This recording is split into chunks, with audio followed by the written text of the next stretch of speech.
So you are on the Unbreakable tour. How's it going so far? It's great. It's wrapping up. I think we're in the fourth week now, and It's been a long one. It has. It has been very long. And before that, we were in Africa for a week. So I'm in this weird time warp right now where I don't know how long I've been gone from home. I don't really know when I'm going to go home. But earlier today I was looking at the calendar and I realized, I was like, oh, we have like a week of shows left. And then I'm like, the tour flew by. But then I'm thinking, like, when did I leave home? So it's kind of a blur. But all the shows have been great. It's been really cool to go out with Parkway Drive and see how much of a massive machine that they are all over Europe, which is really, really cool and really inspiring for a band like us. But yeah, it's been fun. Good. I was going to ask you about Africa anyway. I saw a video on Alt Press, but I want to hear from you. How was it? I mean, it has to be a unique experience. Yeah, we talk about that. We've been talking about this a lot lately. It's one of those things where you don't want to say that was awesome because it's not there are exactly definitely awesome. parts that aren't awesome, you know. And it was very surreal, and it was very. We're very grateful for the experience. Before the show, myself, Andrew, the bass player, and the guy who does our merch, Drew, we all went early, and our tour manager as well, and. We went early and we went to a town called Nakuru, and we went through with an organization called Hardcore Help Foundation. Yes. That's based out of Germany. And they're the ones who actually organized the entire show and organized the whole trip for us. So we went with Hardcore Help Foundation to Nakuru, which is a town about 3 hours outside of Nairobi. And that's where we spent all of our time before the show. And we worked with various organizations there, just kind of doing just different kinds of work. And it was unreal. You know, that's a place that a lot of it doesn't have running water, a lot of it doesn't have electricity. Things as simple as like sex education doesn't exist. It was really wild to find out that like a lot of girls don't know what sex is. And they'll get pregnant because an older man will bribe them with a can of soda or a piece of candy, and the girl doesn't even know that they just had sex, and then all of a sudden they're pregnant, and someone has to explain to them. And so it's almost like another world. And I think through touring, one of the best parts about touring is seeing all the perspectives of the world and experiencing all these other cultures. And that by far, I think, was the most shocking and most removed that I had ever been from a culture, and just from when I'm talking to these people and trying to understand stuff, because it puts so much stuff in my head. Like, you know, there's people there that eat trash every day, and they live in the actual city's dump site, and there's children that are born in there, and their parents just die, and that's just a normal part of everyday life and all these things. And I was thinking, what's a bad day for these people? Because this is just a normal day for these people. And the day that they ran into us, it was like a great day. Because, you know, like we went to a school and delivered a wheelchair to this child who was partially crippled, and we played with all the kids, and they were just like, yeah, this is the best day ever. And it was you know, it was a great day. But it really left me with a lot of questions and just a lot of very emotional. I think all of us were very emotional leaving. The show, on the other hand, was really fun. That was in Nairobi, and Nairobi's more of a metropolitan city. It has a little bit more of a Western touch, and it's funny because we were told that there was a Kenyan hardcore scene and like a Nairobi hardcore scene that were playing with these local Nairobi hardcore bands. And then quickly, when the show started and watching the local bands, we realized that there's no difference like between rock music and punk and hardcore and metal. It's just all hardcore. So a band got up there and covered Blur and 3 Days Grace, and they're like, we're a fucking hardcore band. And you know, from our perspective, you're like, no, you're not. But then they're telling like, if our parents knew we were playing this kind of music, they would lose their minds. And we're like, all right, I guess you're an hardcore band. You know, so it was really cool. And the crowd was, you know, we were like, oh, there's going to be 10 people there. You know, and there's 350 kids, and they all went ape shit, and some of the kids actually knew the lyrics to the songs, and we saw some shirts that, you know, are other bands like We saw a Parkway Drive shirt and a Bring Me the Horizon shirt and stuff like that. So it was a lot of fun. It was really, really cool. And obviously it's cool to be like, yeah, we're the first American hardcore band to go there, because there's not many in 2017. There's not many firsts that you can do. Sure. So that was very cool. But the whole trip was very surreal, and I think at the end of the day, it's got to be my favorite trip that I've ever done in my life.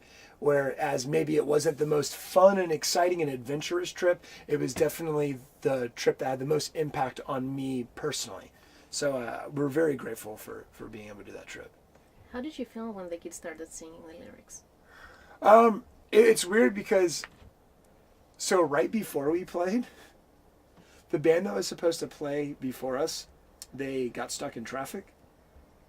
So a DJ played before us.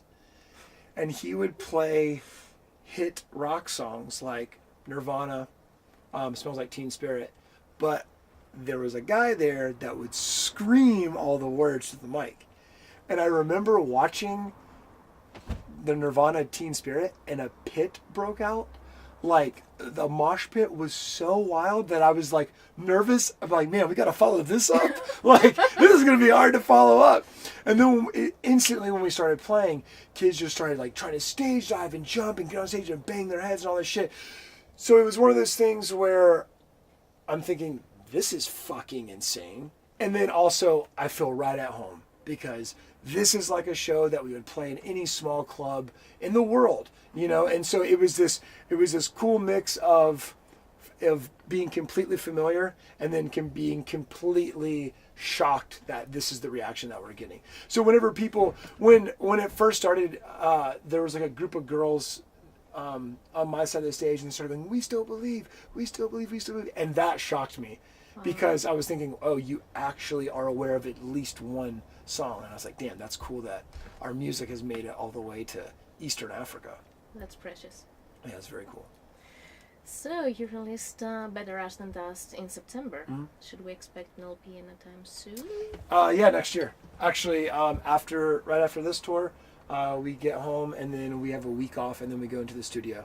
So we have about 20 songs written, just the music written, and so we'll go into the studio and kind of get into a bunch of arguments about what's the best songs and what parts stay and what parts go, and then we'll record the record, and then hopefully the plan is for it to be out. What year are we in? 2017. The plan is for it to be out this fall, so we'll see. I mean, don't hold me to it, but that's the plan. I see. So I recently read an opinion that it's much more interesting for a band to be revolutionary than to be political. Now for you, who do carry a political message? Do you think, what are your thoughts actually on the statement? I don't think either one is more important than the other. I don't think that it's fair to say one is more important than the other. I don't think that it's fair to say that a band like us that has social and political charges to it is more important than a band that talks about partying. I think that it's all just, it's as lame and cheesy as it sounds, it's art, and it's a reflection of whoever's creating it. So for us, politics and social awareness and self-reflection, all those things are important to us as individuals, so that gets pushed out through our music. For other bands, like having sex and doing drugs is really important to them, and that gets pushed out in their music. And both are, it's not a matter of, I think, important or unimportant. They're both just existent, and I think that they're both just forms of expression. Yeah, I'm talking about revolutionary bands. Like, what do you mean? That was a statement. It's not my opinion. Just want to hear your thoughts. But what's a revolutionary band? A band that actually does have an impact. A band that acts what they preach. Not someone versus just talking about things that are going wrong in society. I mean, again, I don't think that one's more important than the other, because you could argue that a band that goes around and makes people aware of something that's going on is spreading a message and getting people fired up to do something or to not do something about that thing. And then you could also argue that a band that goes around and talks about that and then also joins the protests are doing more. But I think that it's every individual just does what they want to do ultimately. And I think as far as for a band like us, we try to do what we can do. So, you know, when I'm at home, I try to get involved in being part of protest and things like that. But there are also days where I'm like, oh, there's been times where I've done a 40-day tour and then I go home and I sleep for 5 hours and then I wake up and I go to a Black Lives Matter protest for 12 hours. And there's also times that I get home and I go, I'm just too exhausted. I'm not doing anything for a week. I'm not going to read the news for a week. I'm going to separate myself, because it also gets very heavy. You know, being in the band and talking about stuff like that every night, and then being online and reading stuff about that all the time, it gets to a point, at least for me, where sometimes I'd have to kind of just take a step back and just enjoy life and be a human being and watch movies with my girlfriend and eat some junk food and just sleep in and play with the dogs, you know? And so, but I don't, to go back to your question, I don't think that either one is more important. I think they both have great value. Let's see. Do you think that if you had grown up in a different environment, you would have turned out the same? Probably not. I mean, I can tell you, if I grew up in Eastern Africa, I wouldn't be the same. You know, like after visiting a place like that, that's a place where there is no TV and there is no radio, so you don't even have anything to like actually inspire to. Like your motivation daily is just to stay alive, survive. And so that's never been a problem of mine. You know, growing up, I never had to worry about, am I going to stay alive? You know, like, am I going to be able to eat today? I never had to worry about that, because I happen to be born in a place where there's that privilege. And so I'm very thankful for that, but I didn't choose that. You know, that's luck. I got lucky, you know, in that. But no, I mean, I think that as much as I like to say I've become the man that I am because of all the traveling and because of all the different culture experiences that I have had, that has made me who I am. But if I would have grown up in a different place, then I would be different up until the point of where I traveled. That makes sense. It does. Okay. It does. So, if you could cast each member of the band as a superhero. Cast the drummer? Each member of the band. Oh, each member. Yeah. Who would each member be? Fuck. This is a great question for George, our drummer, because he's a comic nerd. I don't know. I can't answer that question. Oh, come on. Everyone is the Penguin. Okay, that doesn't sound very good. No. I don't know. Who would you be? I don't know. You could be Deadpool. You're sassy. Yeah, okay, You have a nice sense of humor. There we go. I'll be Deadpool. There. Why don't you assign the members of superheroes? Well, that's not fair. Because I don't know who the hell Chris would be. This is hard. You're gonna have to ask George, our drummer. I will. He'll give you. He probably has a long, thorough answer already prepared for that one. Okay. I will when I see him. What superpower does your music have? What do you? Superpower does your music have? Longevity. Yeah. No, I think that we've been lucky enough to write records that people have been able to relate to, especially since Diamond and Disobedient and Better Ash Than Dust.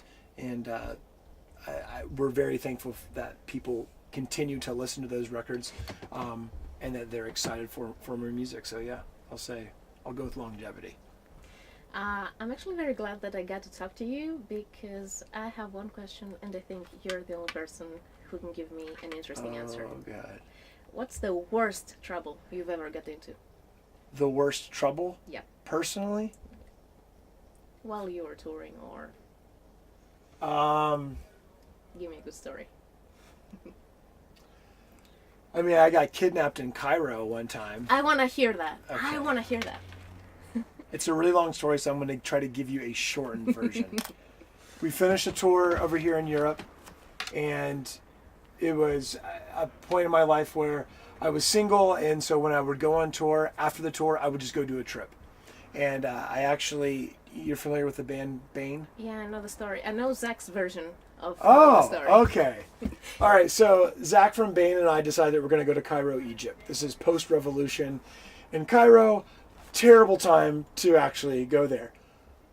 Nonetheless, both of us are idiots, so we decide to go. Zach flies in. He confirms to me that he's landed. The next day, stick to your guns, finish his tour in Vienna, Austria. I fly out and I go to Cairo. I land in the airport by myself. I'm waiting for my luggage to come out. This beautiful girl comes up and starts talking to me. And I'm very confused as to why she's talking to me. Her English is great. And she first starts asking me like, oh, where are you from? Oh, you're American. Have you ever been here before? Yada, yada, yada. And then she started asking me weird questions like, what's the name of your hotel that you're staying in? Did you register online with the U.S. Embassy? Like all this stuff that was just sketchy. Very sketchy. And so then I got a very sketchy feeling, and I told her, oh, I don't remember the name of the hotel, but thanks for talking to me, and hope you have a good day. Have a good one. And I turn my back to her, and she goes, okay, be safe. A lot of people don't think that you should be here. And then she walks off. And then so obviously this overwhelming feeling of fear comes over me. And I'm looking around. And it was also a thing where obviously I was just getting scared a lot because, I'm in a Muslim country, or predominantly Muslim country, and I'm wearing shorts and a short sleeve shirt, and my legs and arms are all tattooed. And also I'm the only white person in the airport. And so, good because tourism's completely dead there. So anyway, I go through, Border Patrol, and then you go get your luggage, and then you go through customs. And as I'm going to go through customs, a guy runs up and he grabs my bag, and he starts running off with it. And I go, hey, what are you doing? What are you doing? And he has a badge around his neck. And he's like, I work here. We must check. I'm like, let me carry my bag. He's like, no, you can't. We have to check it. We go up through customs, and I'm thinking, okay, well, if this guy's not legit, customs isn't going to allow this. We go up to customs. He starts speaking Arabic and then says American, and then they just let me through. Like, he doesn't look at my passport or nothing. I follow the guy with my bag. He takes me to a table. On each end of the table, 2 guys with machine guns, and there's a guy sitting at the table. The guy at the table starts interrogating me, and it's a standard interrogation like I've had a million other times at different borders. What's your flight number? Where are you coming from? How long do you plan on staying? What's your occupation? Just all that kind of shit. Like almost like the information that you fill out on the card whenever you are getting into a new country. And then he goes, where's your place of residence while staying in Cairo? And I said, Sofitel Hotel. And he goes, oh, the Sofitel on the Nile River. And I go, yes. Oh, you are rich. You're a rich American. Rich American. And I'm like, no, not rich American. Not rich American. And he's just going, rich American, rich American. He's like pointing at me. Rich American, rich American. I'm like, I'm not a rich American. And side note, the hotel room was $90 a night, and Zach and I are splitting it. So it's not like we're staying a $1,000 a night hotel. But obviously in Cairo, a $90 hotel is an extremely rich place. You can buy food for $1.50. So he starts going on and on and on and on about it. And then he asks me if I am planning on going to the museums, if I'm planning on going to the pyramids. I say, yes, of course. And he goes, okay, well, I need to sell you a government-issued pass, so guarantee your safety. And then that's when I knew, I was like, oh, this is a scam. And I go, oh, but I'm not really sure where I'm going to go, and I don't want it to expire, so I'll just pick one up later. Thanks a lot. I appreciate it. You guys have a good one. And I snatch my bag out of the guy's hand, and I turn around to leave. When I do that, one of the guys with the machine guns walks up and just puts his gun in my neck, like puts the gun here, and the other guy just like stands in front of me. I'm like, all right. And so I turn around, and the guy goes, my friend, there must be something that you need. And I'm like, all I need is a ride to my hotel. That's all that I need. That and to get this gun out of my fucking neck. And he's like, oh, you're in luck. We offer a very safe and secure ride service. And I'm like, yeah, I bet you do. So we start haggling back and forth on the price because I figure might as well be the best time for me to get my first Egyptian haggle out of the way. And so we're going back and forth on the price, and we're just kind of getting into this weird argument. And then finally, I just start thinking, are they really going to like blow my head off in the middle of this airport? Is that what's really going to happen? I decide that that's not what they're going to do. So I go, you know what, man, forget it. And I take my bag and I turn around, and then one of the guys with the guns like chest checks me like with the gun, and like we kind of have like a standoff. And then the guy goes, okay, 80 pounds, which is like what I was arguing to pay for the cab, which is like $20, 20 euro. He's like, 80 pounds. I'm like, all right. Before I could even say all right, a different guy runs up and goes, I'm your driver, and grabs my bag and starts running out. And then so the two guys with the guns like escort me and the driver out of the airport. We get out of the airport, there's all these people standing around, no one has luggage, they're not coming or going, it's just like loitering. And like prayer alarms are going off and everyone's praying and all this stuff. And then this guy comes up to me and he goes, you need transport? You need driver? And I go, no, I got a driver. And I point to my driver. And he goes, him? Not safe. And then my driver turns around and points at this new guy and says, not safe. So they both start going, not safe, not safe, not safe. Third guy runs up and goes, not safe, not safe. So all three of them are yelling not safe at each other. This old lady's trying to like sell me tea. She's this little like glass of tea going, tea, tea, tea. Everyone's like getting on the ground praying. And I'm just like, this is fucking sensory overload. This is crazy. When you get out of here, I decide that this guy already has my bag. I've already haggled with him. No one is safe. So I'm just as safe to go with him as I am to go with any of these new people. I'm just going to go with him because I've already got a deal worked out with him. So I go, hey man, let's get the fuck out of here. He goes, all right. So we walk to the parking lot, get to his car. I take a picture of his license plate and I text it to Zach. And I tell Zach, this is what's going on. If I go missing or if I'm dead, this is the motherfucker that you need to kill to avenge my death. And he was like, oh my God, what the fuck? So I'm texting him nonstop. I get in this car. We go to leave the airport. You can go left or you can go right. To the left is all the traffic. You can see, like in the distance, I can see a skyline city. You know, there's all this commotion. To the right, there's nothing. There should be a sign that says, don't fucking bother, end of earth. And the guy goes to the right. Of course he takes a right. And then in my head I'm thinking, oh, maybe he's taking a right. And then he's going to like do a U-turn. But he doesn't. He takes another right. Then he takes a left. Then he takes a right. My sense of direction is pretty good, so I know that we're not going to where everyone else is going. So I keep asking him, we're going to the right place? We're going to the right place? And Zach, and the driver's like, yes, Sofitel Hotel. And Zach's like, drop me a pin on your maps.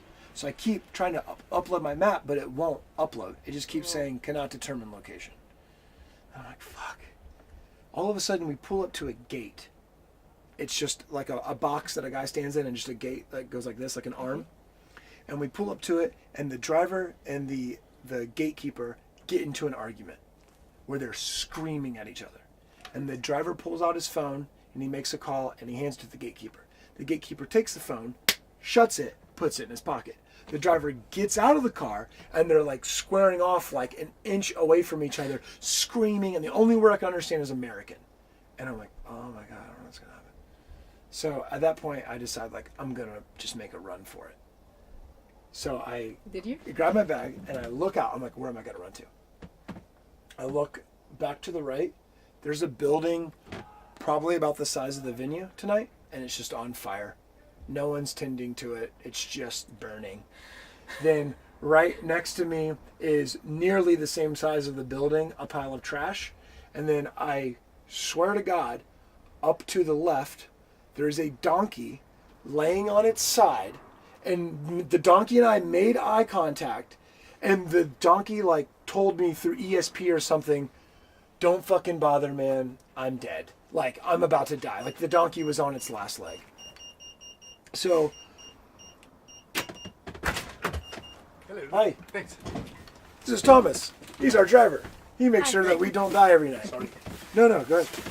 And so, so I realized, okay, well, what do I do here? What do I do here? I look, they're still arguing, and I decide I'm going to run into the burning building because that's the place that they are least likely to chase me into. And so I pop the door open, and as I do, the driver gets in, and the gate opens, and he goes, sorry, confusion, zzz, and we just take off. I'm like, fuck. And so I keep going, hey man, are we going the right place? We're going the right place? We're going the right place? And he's like, yeah. And I'm just up there, like, trying to upload my maps. And I was thinking about all the stuff that I had read about scams and scandals that would happen to tourists or travelers there. And a lot of times what would happen is, for instance, at the pyramids, you'd be there and someone would have a camel and they go, hey, you want to sell the camel? $1. Take it, and then take a picture on the camel, and you get on the camel and they go, oh, that's great. Thanks a lot. And then they go, oh, well, do you want me to take you around the pyramid? Only $5. And then you go, well, hell yeah, I'm on this camel. I'll do that. They take you around. They go, hey, for $20, I'll walk you all the way out there, and you'll get the best picture of your life. And they'll take you out there, and they tell you, get off the fucking camel or give me all your money. And they leave you in the desert if you don't give them all your money, right? So I'm thinking, okay, he's going to drive me to a place where there's going to be a group of people waiting, or he's going to rob me. And I just finished a tour, so I have all my money on me. There's, so I'm like, I can't do this. So now I'm like, all right, if he pulls to a place that's not my hotel, or if he pulls up to a group of people that look sketchy, I'm going to have to reach around and choke him out and throw him out the car, jump in the driver's seat, fucking Born Ultimatum this shit, turn around and try to find my way back. So I'm like in the backseat, like getting pumped up to commit murder. And I'm just like thinking of every Hatebreed songs going through my head and all this shit. And then all of a sudden my map loads. And so I see, here's the Nile. So I know that my hotel's over here. And my blue dot is just going like this. And I go, hey motherfucker, you're going the wrong way, you're going the wrong way. And he's like, no. And I was like, my phone says you're going the wrong way. And he's like, no, your phone's wrong. I don't give a shit. I want to go where my phone says. And he's like, no, trust me. I go, I don't fucking trust you. And we're driving, and I pop the door open, and I go, you have two choices. I'm going to jump out, and you're never going to get me, and you're not going to get any money, or you can take me to my hotel, and I'll pay you extra money. And he stops the car, and he goes, Fuck. oh, Sofitel, and then turns around. And then we go back, and then we hit the traffic, and the rest of the way I'm just like looking at my phone, like take a right. And then he takes me all the way to the hotel, and then we get to the hotel, and the guards search the car for bombs and all that shit. And then I tip him out, and then that was the end of it. And I go into the hotel, and Zach's like, what the fuck? And then like, this is gonna be the best trip ever. And it was like one of the most fun trips that I'd ever taken. So that was one time that I got into a little bit of trouble. Well, that's an amazing story, actually. Yeah. I'm very interested to hear Zach's version. What's the best tour prank you've ever pulled? Oh my god. Well, I'm not going to tell you the best tour prank, but I'll tell you the most recent tour prank, which was last night. Oh. Last night, I'm sitting backstage.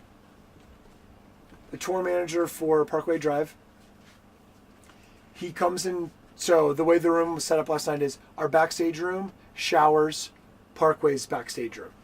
Tour manager comes in the showers, where our singer was in the shower, says, hey, there's a problem with the promoter. You need to come to the production office and talk to him. Jesse, our singer, comes into the backstage room and says, Josh, I need you to come with me. I think we're going to have to fight some Nazis. And that's because, the reason why we thought this was because during our set last night, Jesse gave like an anti-fascist speech and said a bunch of shit about smashing Nazis and all this stuff. And then there's a part in the set where it's like, hey. There was a bunch of people in the stands going, Heil. So we're like, oh, this is, there's going to be some white power situation with the promoter, blah, blah, blah. So myself, Jesse, and our tour manager, Martin, here, we go into the production office with Oisey, the tour manager for Parkway, and the promoter. And the promoter says, there's a bunch of police outside because someone in the band posted something on the internet, posted a picture, and the police have taken it as an act of aggression against the state, against Sofia and Bulgaria. And what pictures did you post? And we posted a picture of us in front of a monument, a war monument, and the caption said, exploring Sofia, Bulgaria tonight before the show. And he's like, exploring, what does this mean? Does this mean conquer? Does this mean destroy? And we're like, no, it means looking around. And he's like, I don't know if this would be it. And I go, well, I posted a picture on my Instagram that is same war memorial, and there was graffiti. And I asked someone what the graffiti meant, and they told me it meant problems in the penis. So that's the caption that I wrote, problems in the penis.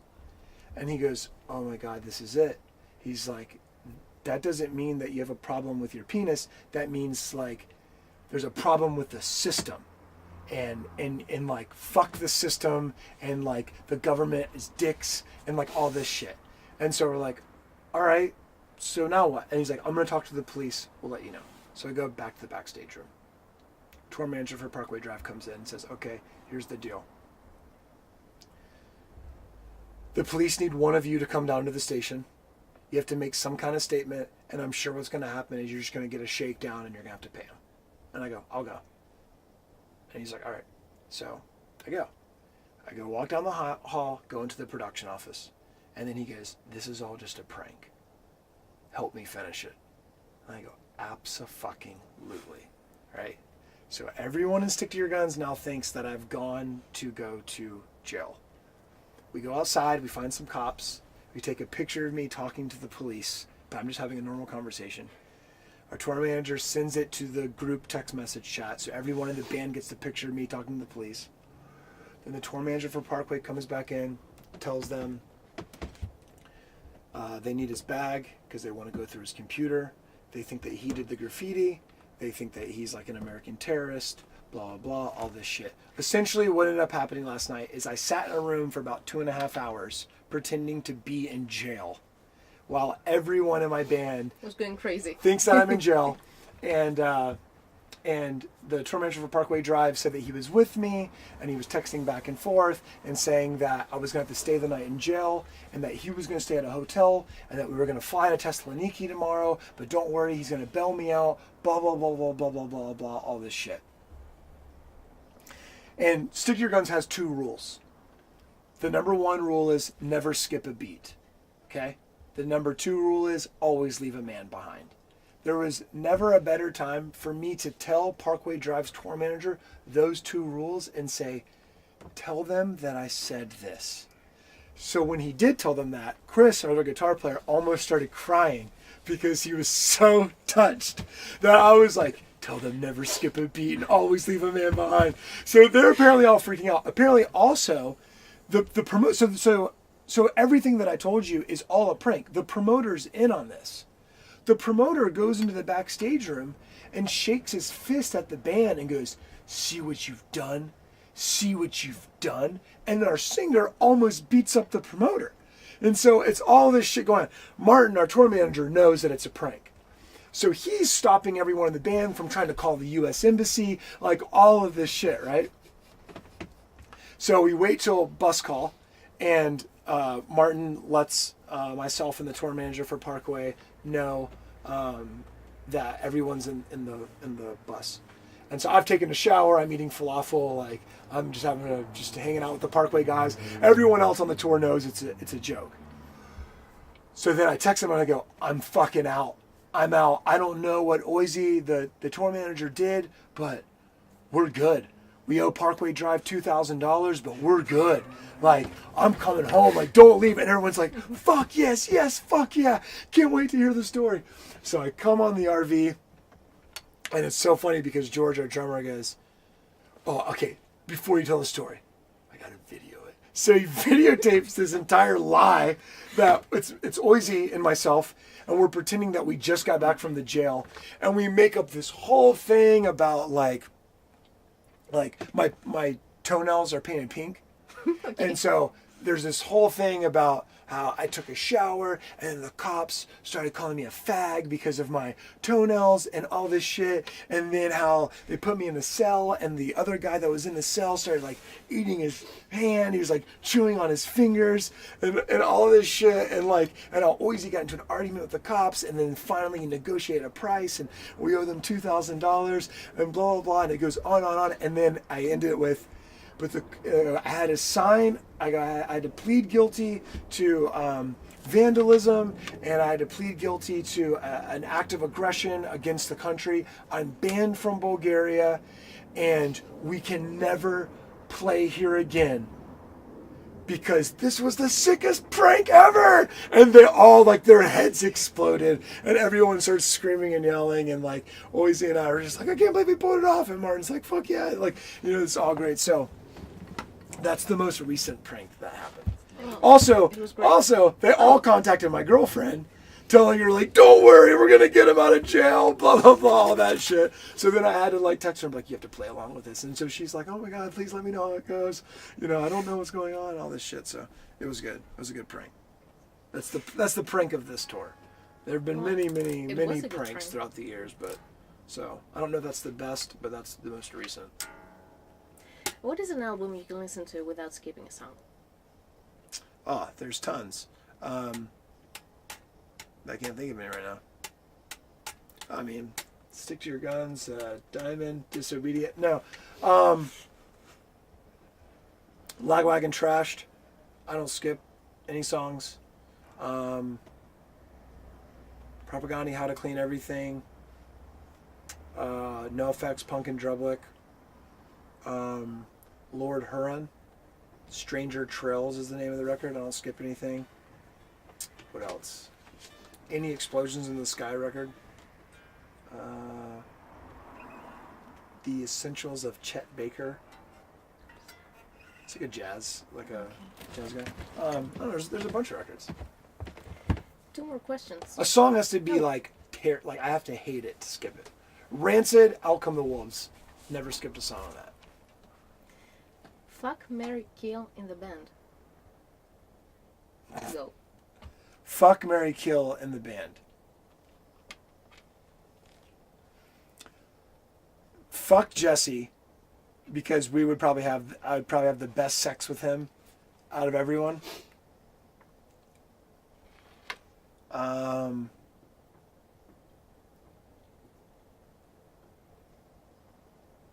Marry Chris, because he has a daughter, so we would already have like a family, and he already knows how to operate as a family unit. He's very responsible, paying bills on time. He owns a home, so I could just move into that house. He's an adult. Yeah, he's an adult, so I'd marry him, and then I'd kill Andrew, just because. You have to. Yeah, because I have to. Because he doesn't have a girlfriend, and he still lives at home, and he doesn't have that many bills, so no one really depends on him.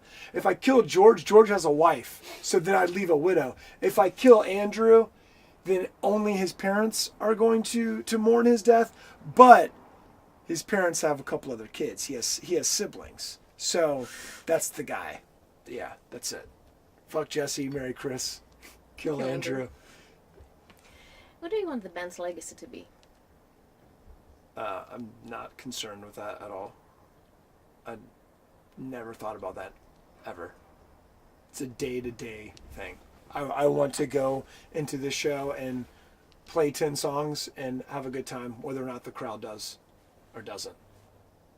That's it. We're done. Thank you for your time. Great. Perfect. Thank you very much.